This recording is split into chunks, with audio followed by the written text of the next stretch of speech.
आज जो हम टॉपिक डिस्कस करने वाले हैं वो टॉपिक बहुत ही ज्यादा जरूरी है और हमारे जीवन में एक बहुत महत्वपूर्ण टॉपिक साबित होता है, जो हमें बताता है कि कैसे हम अपनी शक्तियों को जागृत करके हम अपनी इच्छाओं को, अपने सपनों को पूरा कर सकते हैं। दोस्तों, शुरुआत करने के पहले मैं आप सभी से एक सवाल करना चाहूंगा कि आप में से कितने लोग विश्वास करते हैं कि हमें पैर उतने ही फैलाने चाहिए जितनी बड़ी हमारी चादर होती है? अपने हाथ को ऊपर करके मुझे बताइए। होती है। दोस्तों, मैं आपको बताना चाहता हूं कि हमें अपने पैर फैलाने के लिए चादर को देखने की जरूरत नहीं है। हम जितने चाहे उतने पैर फैला सकते हैं। उसके लिए क्या करना होगा? उसके लिए सिर्फ हमें अपनी चादर को ही बड़ा करना सीखना है। और आज के सेशन में हम चादर को ही बड़ा करना सीखने वाले हैं। तैयार हैं आप लोग? दोस्तों, हमें सिर्फ ये सीखना है कि हम अपनी बाउंड्रीज को कैसे तोड़ सकते हैं। से जब एक बच्चा माँ के पेट में होता है तो वो लाते मारता है, वो हाथ मारता है और अपनी माँ को बार बार बताता है कि माँ, मेरे लिए जगह बढ़ाओ क्योंकि मुझे अपने पैर फैलाने हैं, पैर पसारने हैं। दोस्तों, हम वैसे ही प्रकृति माँ की संतान है, उनके पेट में पल रहे हैं, तो उन्हें हमें हाथ मार के, लाते मार के बताना तो पड़ेगा ना कि प्रकृति माँ थोड़ी और जगह बनाओ क्योंकि अब मैं बड़ा हो रहा हूं और मुझे अपने पैर और फैलाने हैं। दोस्तों, मेरा नाम है सीए संकेत जैन। आई am a life coach, motivational speaker, educator and author. और मेरा एक पैशन है कि मैं 1 बिलियन लोगों की, यानी कि 100 करोड़ लोगों की जिंदगी बदलना चाहता हूं। उसके अलावा मैं एक चार्टर्ड अकाउंटेंट हूं। मैं स्पेशलाइज करता हूं in the subject called strategy and cost management. और हजारों स्टूडेंट्स मेरे गाइडेंस के अंडर सीए बन चुके हैं। इतना ही नहीं दोस्तों, 23 इयर्स की एज में मैं 3 बुक्स ऑथर कर चुका हूं और सेल कर चुका हूं 1000 से भी ज्यादा कॉपीज। आप देख सकते हैं मेरी बुक्स।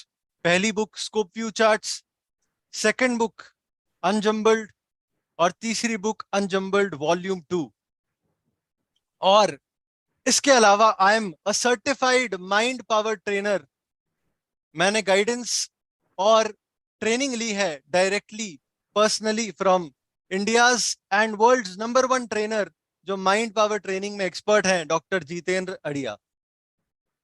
दोस्तों, हम अपने जीवन में कुछ चाहते हैं। हम अपने जीवन में सफलता चाहते हैं। हम अपने जीवन में सुख चाहते हैं।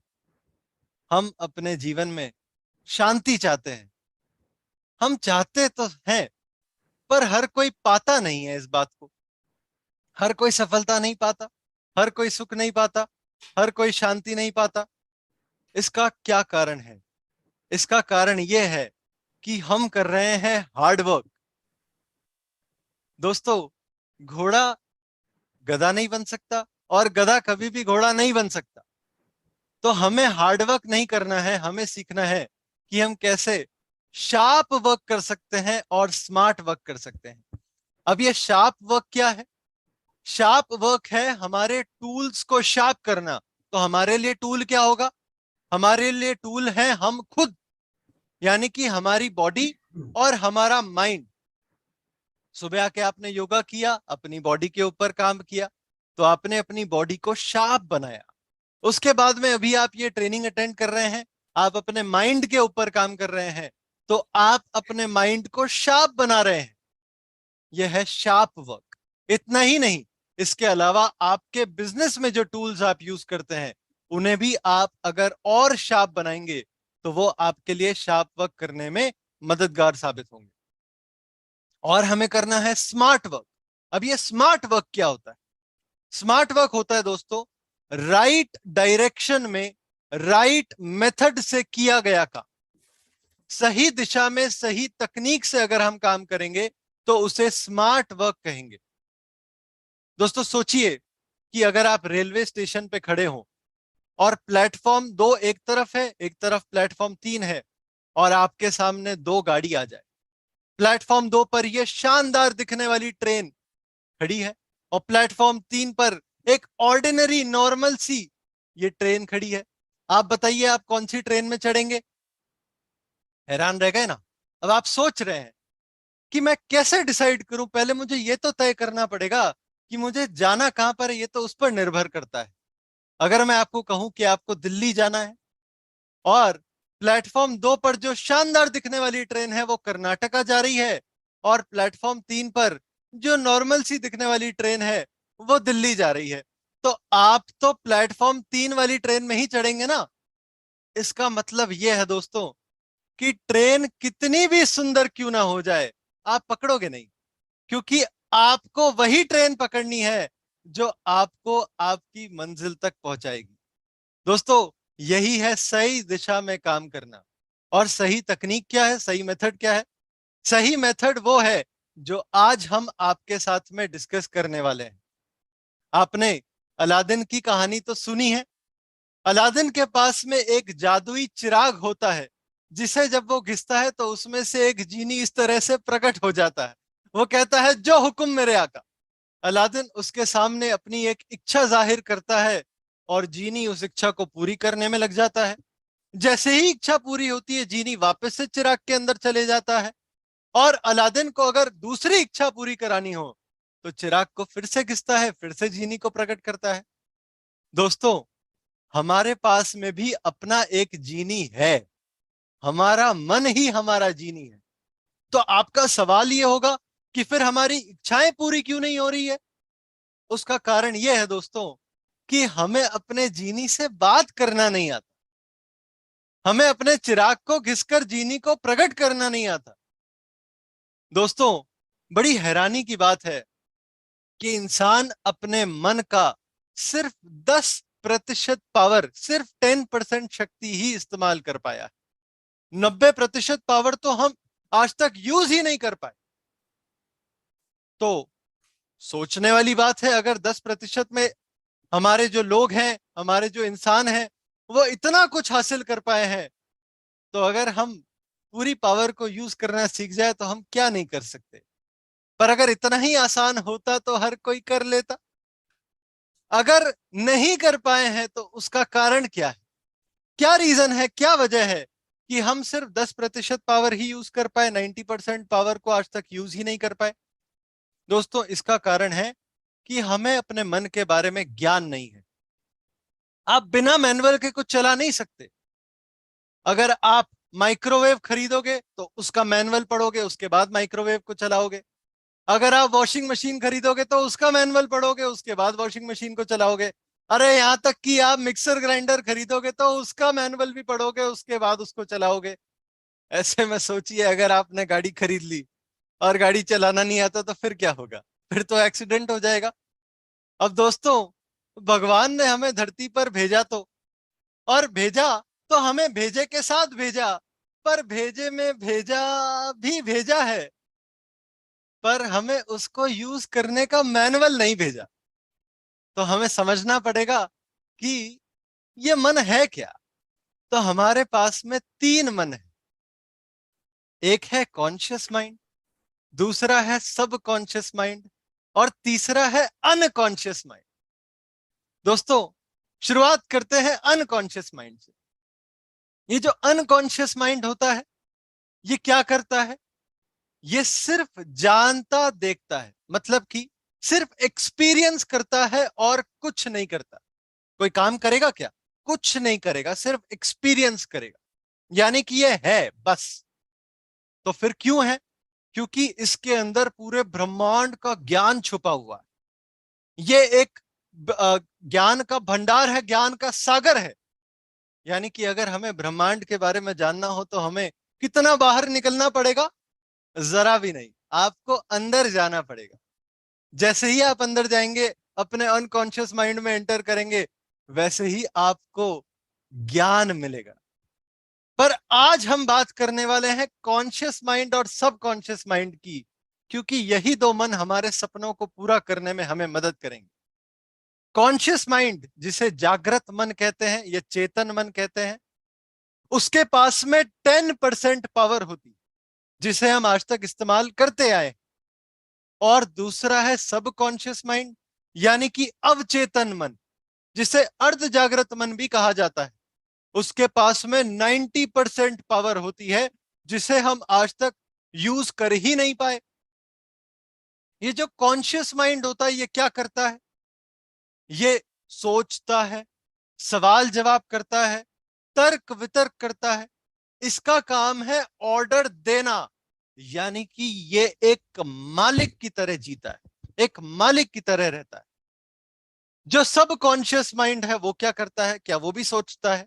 नहीं, उसके पास में सोचने की शक्ति नहीं है, उसके पास में सवाल जवाब की शक्ति नहीं है, पर उसके पास में जनरेशन की, क्रिएशन की, रीजनरेशन की, और अगर गलत तरह से इस्तेमाल करे तो डिस्ट्रॉय करने की भी शक्ति। सब कॉन्शियस माइंड से ऑर्डर लेता है, यानी कि इस सब कॉन्शियस माइंड एक सेवक की तरह कॉन्शियस माइंड की इच्छाओं को पूरा करता है।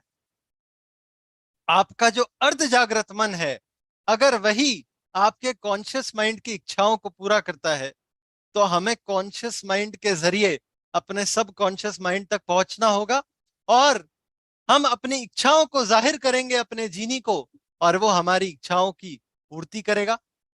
यही है अर्ध जागृत मन का सच, कि वो हमारी सभी इच्छाओं को, हमारे सभी सपनों को पूरा कर सकता है, बिल्कुल एक सेवक की तरह।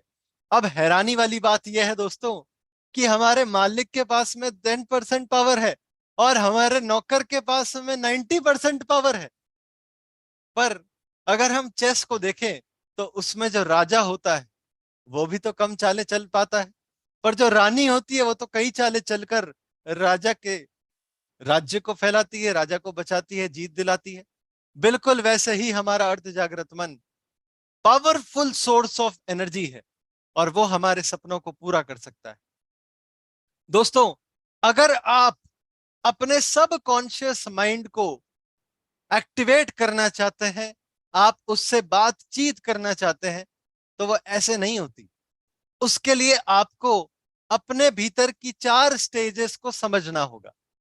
पहली स्टेज है कॉन्शियस स्टेज, जिसमें हम अभी हैं, जब हम पूरी तरह से जागृत अवस्था में हैं।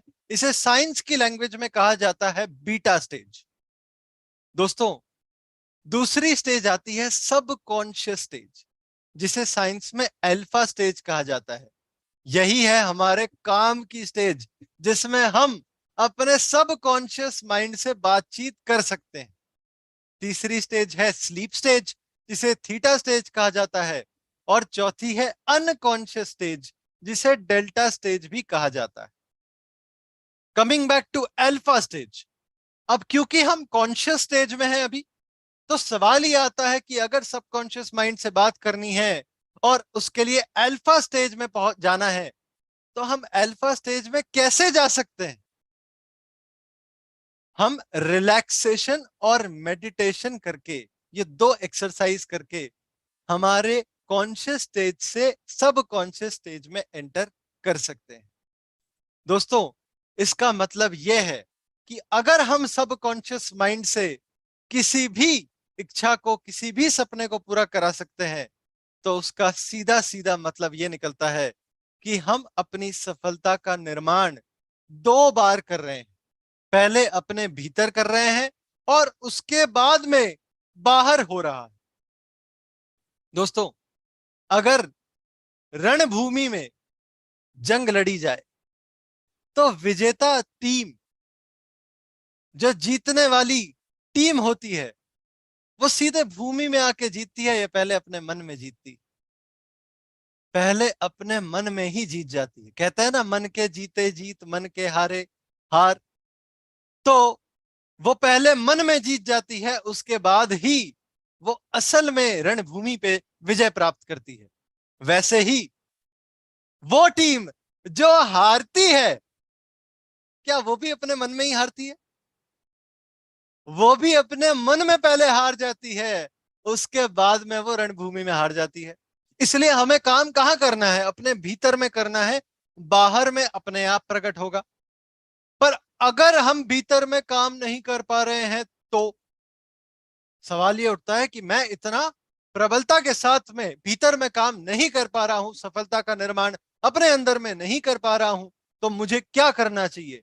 तो ऐसे में आपको अच्छी पुस्तकें, शक्तिशाली संगत, लाजवाब ट्रेनिंग, इनका साथ लेना चाहिए। और ये सब एक तरफ, आपको सही गुरु चुनने चाहिए और अपने आप को उनको समर्पित होकर अपने जीवन को आपको बदलना चाहिए। दोस्तों, ये आपके लिए एक पर्सनल बिलीफ सिस्टम का काम करेंगे। आपने बाहुबली मूवी तो देखी होगी, याद आ रही है ना? सभी ने देखी है बाहुबली मूवी। याद कीजिए, जब महासेना यानी कि माहिष्मति की सेना, महासेना जब कालकिया से लड़ने जाती है, बीच लड़ाई में, बीच जंग में उनके अंदर एक भय समा जाता है, मृत्यु का भय। मृत्यु कहते कहते रणभूमि से पीछे की ओर लौट रहे होते हैं। ये देखकर बाहुबली बीच में आता है और अपने शब्दों से उनमें एक नई ऊर्जा का संचार करता है, उनमें प्रेरणा भरता है और उन्हें बताता है कि मृत्यु असल में क्या है। दोस्तों, इसका अल्टीमेटली मतलब क्या निकला? इसका सार क्या निकला? कि जब हमारे पास में एक सही गुरु होगा तो वो ही है जो आपको सच्ची जीत दिला सकता है। दोस्तों, इसीलिए कहते हैं कि अगर आप विजुअलाइज कर सकते हैं तो आप एक्चुअलाइज कर सकते हैं। हमें सबसे पहले सफलता का निर्माण अपनी कल्पना में करना होगा। जैसे ही हम भीतर में करेंगे वैसे ही उसे एक्चुअलाइज कर पाएंगे। इससे मुझे एक बहुत शानदार एग्जाम्पल याद आता है। 1955 में जब डिज्नीलैंड बना था, डिज्नीलैंड का निर्माण हुआ, उसका उद्घाटन हो रहा था, तो उद्घाटन में कई बड़ी हस्तियां मौजूद थी। उसमें से एक अमेरिका के प्रेसिडेंट भी थे। और इस डिज्नीलैंड के मालिक वॉल्ट डिज्नी की पत्नी को प्रेसिडेंट ने कहा, इस डिज्नीलैंड को देखकर, इसे देखकर तो ऐसा लगता है जैसे जमीन पर जन्नत उतर आई हो। पर बड़े अफसोस की बात है कि हमारे बीच में वॉल्ट डिज्नी इसे देखने के लिए खुद ही नहीं है। तो ऐसे में वॉल्ट डिज्नी की पत्नी एक बहुत ही सुंदर जवाब देती है। कहती है, प्रेसिडेंट सर, आप जिस डिज्नीलैंड को आज हकीकत में, वास्तविकता में देख रहे हैं, वो मेरे पति वॉल्ट डिज्नी की कल्पना में 1 लाख से ज्यादा बार वो इसे देख चुके हैं, इसीलिए आज ये हकीकत में बदला है। दोस्तों, ये है पावर कल्पना करने की। आपकी कल्पना में अगर आप कुछ ला पाते हैं, एक शक्तिशाली विचार अपनी कल्पना में ला पाते हैं, तो उसे हकीकत में भी बदल सकते हैं। यह है पावर ऑफ सबकॉन्शियस माइंड। तो ये पावर तो समझ में आ गया कि इसमें इतना पावर है। हम क्या कर सकते हैं? हम कैसे बात करें? तो बात करने के लिए आपको 5 प्रोग्रामिंग लैंग्वेज सीखनी होगी। कितनी प्रोग्रामिंग लैंग्वेज है? 5। 5 प्रोग्रामिंग लैंग्वेज सीखकर आप अपने अर्ध जागृत मन से बात कर सकते हैं। पहली लैंग्वेज, लैंग्वेज ऑफ इंटेंशन। एक मजबूत इरादा, अपने मन के अंदर एक मजबूत इरादा आपको निश्चय करना है। जैसे मैंने किया है कि मुझे 100 करोड़ लोगों की जिंदगी बदलनी। एक के आगे 9 जीरो लगाने पड़ते हैं, इतने लोग। ये एक मजबूत इरादा मैंने अपने अंदर बना लिया है। यह है पहला लैंग्वेज, पावर ऑफ इंटेंशन। दूसरा लैंग्वेज है दोस्तों, आइडेंटिफिकेशन। अपने लिए एक रोल मॉडल तय करें। जैसे अगर आपको सफल बिजनेसमैन बनना है तो आपके रोल मॉडल कौन हो सकते हैं? Mukesh Ambani, Gautam Adani, Elon Musk, Bill Gates, या कोई और सफल बिजनेसमैन ही आपका रोल मॉडल बन सकता है। अपने जीवन में एक रोल मॉडल तय करें। तीसरी लैंग्वेज है दोस्तों, सबसे पावरफुल लैंग्वेज, जिसका नाम है विजुअलाइजेशन। विजुअलाइजेशन है कल्पना शक्ति, कल्पना करना। आप किसी चीज को अगर अपनी कल्पना में बार बार लाएंगे और उसे पूरा होते हुए देखेंगे तो वो जरूर पूरा होगा। पर ये सबसे पावरफुल है, इसका मतलब ये नहीं है कि हमें इंटेंशन और आइडेंटिफिकेशन को भूल जाना है और सिर्फ विजुअलाइजेशन पे काम करना है। आपको पांचों लैंग्वेज पर एक साथ काम करना होगा, पांचों लैंग्वेज को एक साथ बोलना होगा अपने सबकॉन्शियस माइंड से बात करने के लिए। विजुअलाइजेशन के ऊपर बहुत डिटेल में डिस्कशन किया जा सकता है। इसके ऊपर हो सकता है कि 27 तारीख को आपके लिए विजुअलाइजेशन की एक डिटेल में ट्रेनिंग रखी जाए। दोस्तों, अगली जो लैंग्वेज है वो है अफर्मेशन की लैंग्वेज। अफर्मेशन की लैंग्वेज क्या है? ये एक साधारण लैंग्वेज है, जैसे मैं बोल रहा हूं, जैसे हम लिखते हैं वही भाषा है। पर इस भाषा का प्रयोग करते वक्त हमें कुछ बातों का ध्यान रखना चाहिए जो आगे इस सत्र में मैं आपको बताने वाला हूं। दोस्तों, फाइनली जो आखिरी लैंग्वेज है वो है फीलिंग की लैंग्वेज। सबसे पावरफुल लैंग्वेज है विजुअलाइजेशन के साथ में। फीलिंग के बिना बाकी चारों लैंग्वेज एकदम अधूरी। बिना फीलिंग के कुछ नहीं होता।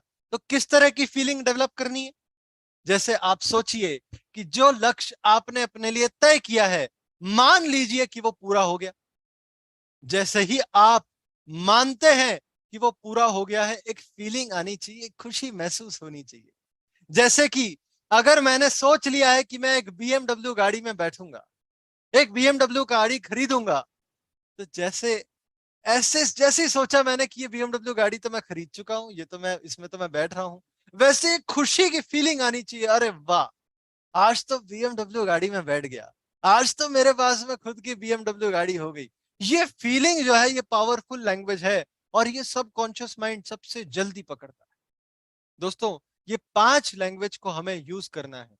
तो समझ में आता है कि ये 5 लैंग्वेज को यूज करना है, पर शुरुआत क्या करें? पहला स्टेप क्या होना चाहिए? पहला स्टेप हमेशा गोल सेटिंग होता है। अगर आपका गोल है तब ही आपका रोल है, वरना डामाडोल है, वरना सब कुछ गोलमोल है। आपको सबसे पहले अपना लक्ष्य तय करना होगा, यहीं से आपकी शुरुआत होगी। तो हम लक्ष्य कैसे तय कर सकते हैं?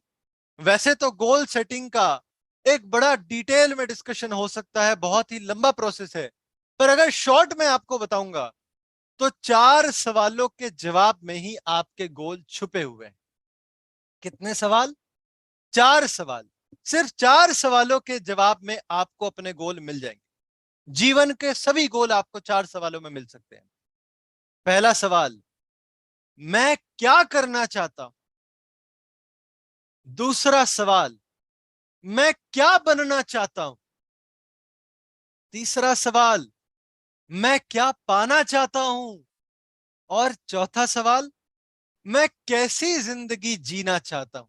ये 4 सवालों के जवाब में आपको सारे गोल छुपे हुए बाहर आते हुए नजर आएंगे। अपने गोल तय करें, उन्हें लिखें। अगर आपको गाड़ी लेनी है तो उसका फोटो लगाएं, तारीख लिखें उसके ऊपर कि कौन सी तारीख को आपको एक गाड़ी खरीदनी है। आपको एक घर बनाना है, अपने सपनों के घर की पिक्चर लगाएं। एक मोटरसाइकिल खरीदनी है, उसकी फोटो लगाएं। अगर आपको वर्ल्ड टूर पर जाना है, उसकी फोटो लगाएं। जो भी आपको करना है वो लिखित में करें और पिक्चर के साथ में करें। मैं आपको दिखाऊं मैंने अपने गोल कैसे सेट किए हैं। कुछ इस तरह से मैंने अपने लिए एक विजन बोर्ड तैयार किया हुआ है। इसे मैंने अपने कमरे में अलग अलग जगह पर लगा रखा है, अपने फोन के वॉलपेपर पे लगा रखा है, अपने कंप्यूटर के वॉलपेपर पे लगा रखा है। हर जगह पर आप देखोगे मैंने तारीख भी लिखी हुई है कि इस तारीख तक मुझे ये करना है। दोस्तों, ये अपने गोल लिखिए, अपनी गोल की पिक्चर लगाइए और उसे फील कीजिए। जैसा कि मैंने आपको बताया कि फीलिंग की लैंग्वेज सबसे पावरफुल लैंग्वेज है। आप फील कीजिए कि ये आपके पूरे हो गए हैं। विश्वास रखिए कि ये पूरे हो रहे हैं, हो जाएंगे। और उसे निरंतरता के साथ में विजुअलाइज करते रहिए। अब हो सकता है आपके दिमाग में ऐसा कुछ आए कि यार वो शाका लाका बूम बूम वाली पेंसिल होती अगर जादुई, तो उससे जो गोल मुझे पूरा करना है उसका चित्र बनाता और वो पूरा हो जाता। मेरे बचपन में तो मैं ये बहुत ज्यादा सोचता था, जैसे जैसे बड़ा हुआ वैसे वैसे समझ में आया कि मुझे इस जादुई पेंसिल की जरूरत नहीं है। मेरे पास में जो पेंसिल है उसे ही मैं जादुई बना सकता हूं, उसके अंदर चमत्कार कर सकता हूं, शक्तियां भर सकता हूं। दोस्तों, ये जो 5x55 टेक्निक है ना, ये चमत्कार करने की टेक्निक है। ये अपने साधारण पेन पेंसिल में शक्तियां भरने की टेक्निक है और अपने सपनों को पूरा कराने की टेक्निक है। ये अफर्मेशन और फीलिंग के अंदर की सबसे आसान और सबसे सरल टेक्निक है, सबसे ज्यादा प्रयोग में ली जाने वाली टेक्निक। और अगर आप इसे सही तरह से करना सीख जाएं तो सिर्फ 5 दिन में दुनिया की हर चीज आपकी हो सकती। ये 5 और 55 नंबर का महत्व क्या है, ये क्या बताते हैं? तो जो 5 नंबर है वो है 5 दिन। क्या है? 5 दिन। और जो 55 नंबर है वो है 55 बार, 55 टाइम्स रिपीटिशन बता रहा है। अब ये 5 और 55 ही क्यों? ये 4 और 44 क्यों नहीं? 6 और 66 क्यों नहीं? ये नंबर कुछ और क्यों नहीं है? तो दोस्तों, इसका कारण है कि इन नंबर का पावर है, इन नंबर का महत्व है। 5 नंबर बताता है 5 तत्वों को, जिससे पूरी धरती बनी है, जिससे पूरा ब्रह्मांड बना है यहां तक, और हम भी इन्हीं से बने हैं, 5 तत्व। और न्यूमरोलॉजी के हिसाब से 55 नंबर रिप्रेजेंट करता है पर्सनल पावर।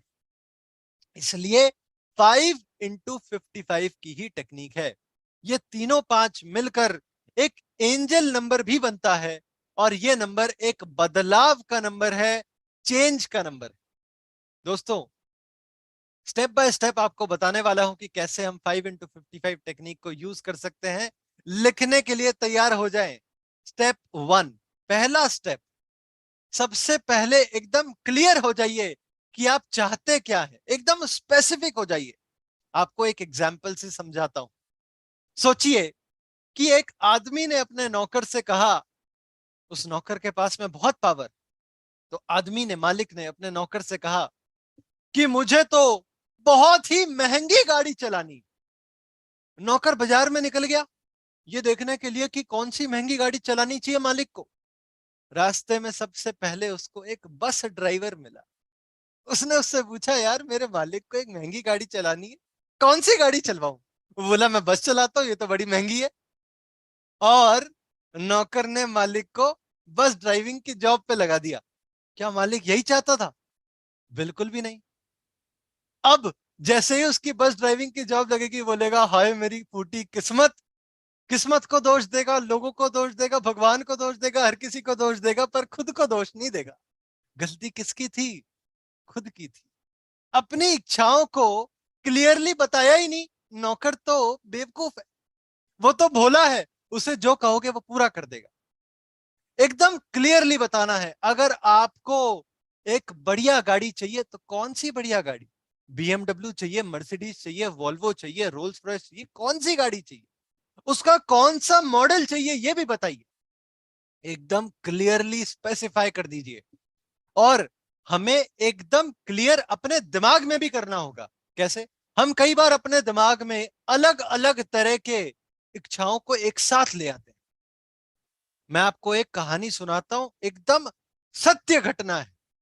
मेरा एक दोस्त है, उसकी आज से 1.5 साल पहले शादी हुई। तो शुरुआत के कुछ महीने तो शादी बहुत बढ़िया चली, पर उसके बाद में उसका अपनी बीवी के साथ में एक बहुत ही घमासान झगड़ा हो गया। बहुत ही खतरनाक झगड़ा हो गया। इतना खतरनाक झगड़ा हुआ कि उसकी बीवी उसको छोड़कर मायके चली गई, और बात करना भी बंद कर दिया। ना फोन लगा रही है, ना फोन उठा रही है। मेरा दोस्त परेशान हो गया। जीवन में बाकी सब कुछ सही है, सिर्फ बीवी के कारण से परेशान हो रहा था। उसको यह पता था कि पावर ऑफ सबकॉन्शियस माइंड क्या है, 5x55 टेक्निक क्या है। तो उसने इस पावर को यूज करना शुरू कर दिया। तो जुलाई महीने की बात है, जुलाई महीने में मुझसे मिला, तो मुझे बता रहा था कि ऐसा ऐसा है। और मुझे कहा कि देख, मैं ये टेक्निक को यूज कर रहा हूं, मैंने तुझसे ही सीखी थी। मैंने कहा बिल्कुल मुझे याद है। तो कहता है कि मैं इस टेक्निक को यूज कर रहा हूं, 15 जुलाई को मुझे फोन लगाएगी आगे होके। मैंने कहा इतना पावर, इतना विश्वास से तू कह रहा, हो सकता है 14 को लगा दे। कहता नहीं, 14 को नहीं लगाएगी। मैंने कहा क्यों? बोले 14 को नहीं लगाएगी, बस मुझे पता है 15 को ही लगाएगी। मैंने कहा बिल्कुल सही जा रहा है मेरे दोस्त, एकदम पावरफुल रहे अपने दिमाग में, एकदम पावरफुल तरीके से एक ही विचारधारा को रख। कौन सी तारीख को करेगी? 15 को ही करेगी। उसकी माला जपली, उसको मंत्र बना दिया। 15 तारीख को उसका फोन आया कि दोस्त, मैंने कहा था ना 15 तारीख को कॉल करेगी, आगे हो के उसकी पत्नी ने कॉल किया, सब कुछ ठीक हो गया। सत्य घटना। हमें अपने दिमाग में अपनी सोच को क्लियर करना है और सोच एक ही रखनी। हम अगर ज्यादा नाव में सवार होंगे ना तो डूबने का डर हो जाएगा। सिर्फ एक ही इच्छा को एक समय पे रखिए। स्टेप 2, अपनी इच्छा को अफर्मेशन में बदल दीजिए। अफर्मेशन में कैसे बदल सकते हैं? ये अफर्मेशन क्या है? तो आपको इन 5 बातों का ध्यान रखना है। इन 5 बातों का ध्यान रख के आप अपनी सॉरी, अपनी इच्छाओं को अफर्मेशन में बदल सकते हैं। पहला, अपने वाक्य को एकदम सरल रखिए, सिंपल रखिए, ज्यादा कॉम्प्लिकेट मत कीजिए। दूसरा, पॉजिटिव रखिए। जैसे कि अगर आप चाहते हैं कि आप सुखी हो जाएं, तो आपको यह नहीं बोलना है कि मैं दुखी नहीं हूं, आपको यह बोलना है कि मैं सुखी हूं। स्टेटमेंट को पॉजिटिव रखना है। स्टेटमेंट को डेफिनेट बनाइए। डेफिनेट मतलब इसमें सारी इंफॉर्मेशन एकदम स्पेसिफिक होकर लिख दीजिए, कर दीजिए। इसमें पूरे स्पेसिफिकता के साथ में सारी इंफॉर्मेशन को स्टेटमेंट में डालिए। प्रेजेंट में स्टेटमेंट को बनाना है। ये प्रेजेंट में कैसे बना सकते हैं?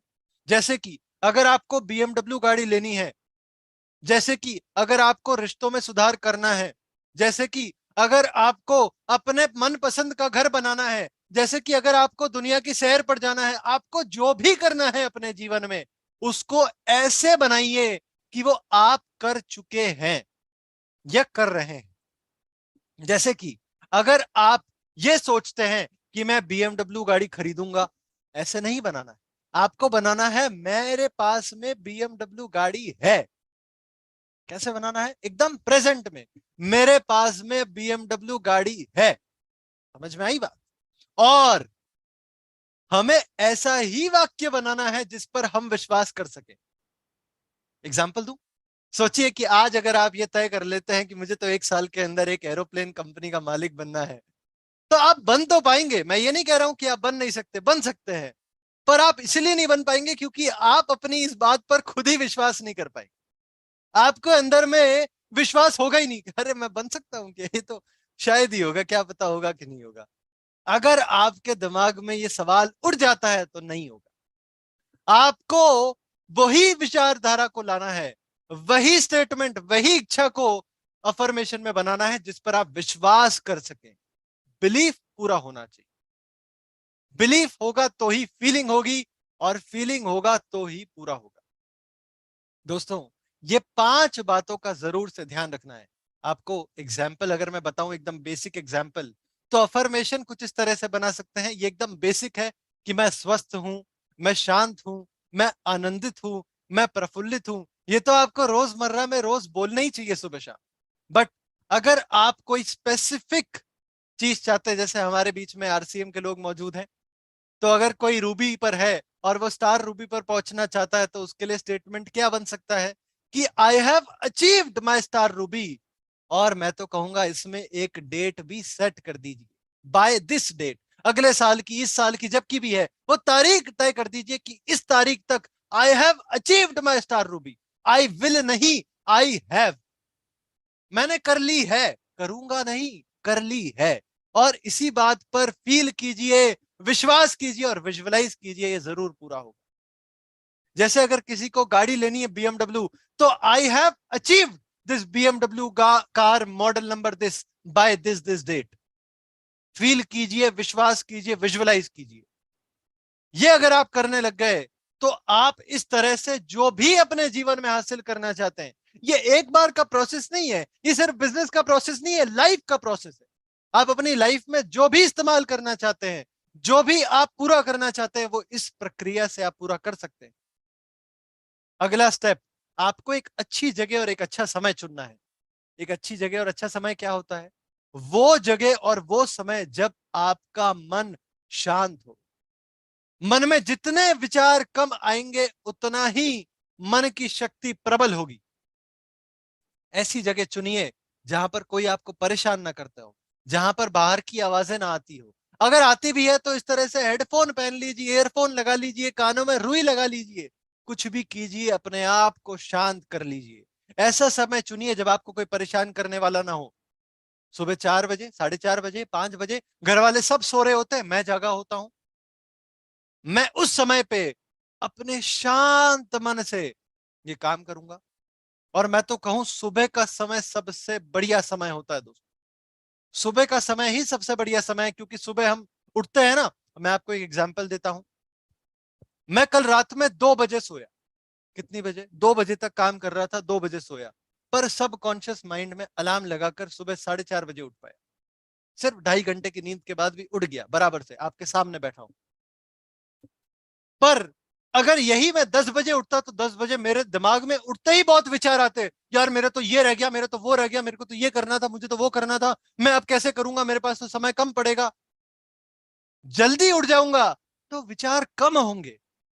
जल्दी उठने की आदत बना लीजिए। और सुबह उठ के सबसे पहला काम अगर कुछ करना है तो एकदम शांत मन से पहले इस पेन को अपने हाथ में उठाना है। कौन से पेन को? किसी भी पेन को आप उठा सकते हैं। पेन को उठाइए और अपनी आंखों को बंद करके एक बार कहिए कि हे परमात्मा, हे प्रभुवर, मैं बहुत शुक्रगुजार हूं आपका कि आपने मेरे हाथ में ये चमत्कारी पेन मुझे दिया। मुझे इस चमत्कारी पेन की शक्तियां बताने के लिए आपका बहुत बहुत शुक्रिया। ये सोचकर, ये आभार व्यक्त करके अपनी आंखें खोलिए और जो अफर्मेशन आपने अपने लिए बनाया है उसे आप एक पेपर पर लिखिए। कितनी बार लिखना है? 55 बार लिखना है। और ये प्रोसेस को कितने दिन तक करना है? 5 दिन तक आपको ये प्रोसेस करना है। ये करने के बाद में आपको अगला स्टेप क्या करना होगा? सबसे इंपॉर्टेंट स्टेप, फील करना है कि वो पूरा हो गया। आपको उसकी खुशी महसूस होनी चाहिए कि ये पूरा होगा तो मैं कैसा महसूस करूंगा। और देखो, मैंने जो भी बोला वो भी गलत हो गया। पूरा होगा नहीं, पूरा हो गया है तो मैं कैसा महसूस कर रहा हूं। और सब्र रखिए, पेशेंस के साथ में रिजल्ट्स का वेट कीजिए। बहुत सारे लोग ऐसा विचार लेके आते हैं जिस विचार में उसका खुद का ही विश्वास नहीं होता है।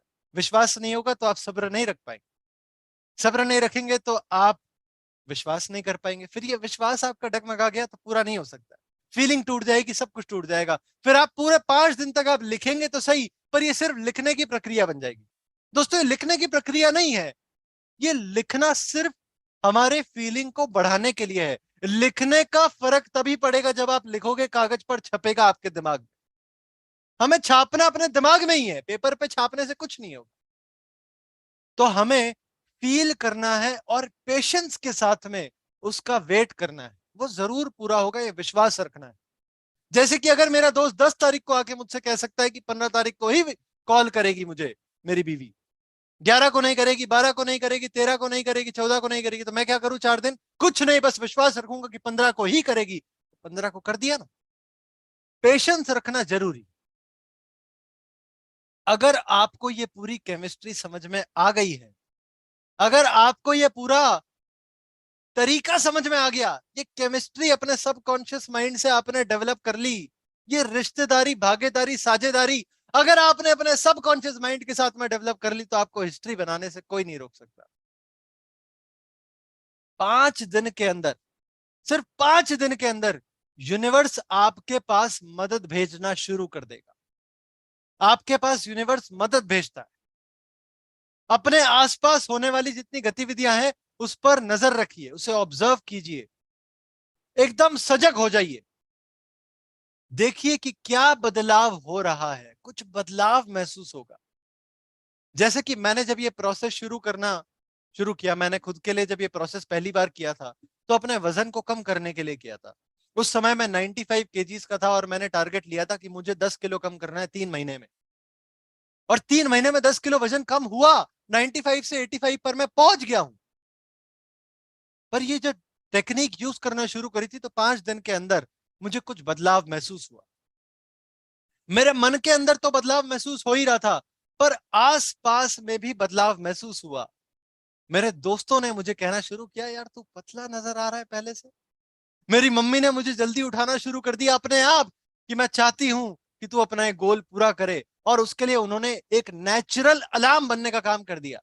खाने पीने के ऊपर अपने आप ही कंट्रोल लग गया था। मैंने नहीं लगाया, दुनिया ने अपने आप ही लगा दिया। यूनिवर्स आपके लिए मदद भेजती है, किसी न किसी तरह से, किसी न किसी फॉर्म में मदद भेजेगी। और अपने आसपास होने वाली प्रत्येक गतिविधि को अगर आप देखेंगे तो आपको वो मदद दिखाई देगी।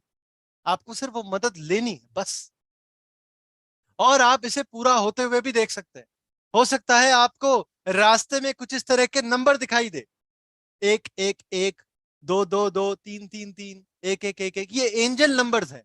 अगर आपको ये नंबर दिखाई दे जाते हैं तो मानिए, विश्वास कर लीजिए कि आपकी इच्छा जरूर पूरी हो रही है। होने वाली है नहीं, हो रही है। जैसे आज आपको ये नंबर दिखाई दिए, तो जरूर आपकी कोई ना कोई इच्छा तो पूरी हो रही। दोस्तों, ये प्रकृति संकेत देती है। जैसे आज आपके सामने ये संकेत बैठा है, ये प्रकृति का ही दिया हुआ संकेत है, जो आपको बता रहा है कि कैसे हम अपनी इच्छाओं को, अपने सपनों को पूरा कर सकते हैं। वैसे ही प्रकृति आपको अलग अलग तरह के संकेत देकर बताएगी कि आपकी इच्छाएं पूरी हो रही है, बदलाव हो रहा है। कुछ लोग इतनी प्रबल विचारधारा के साथ में इस प्रोसेस को करते हैं कि उनके गोल 5 दिन से पहले भी पूरे होते हुए नजर आते हैं। 5 दिन के पहले ही उनको लगता है कि यार ये गोल तो पूरा हो गया है।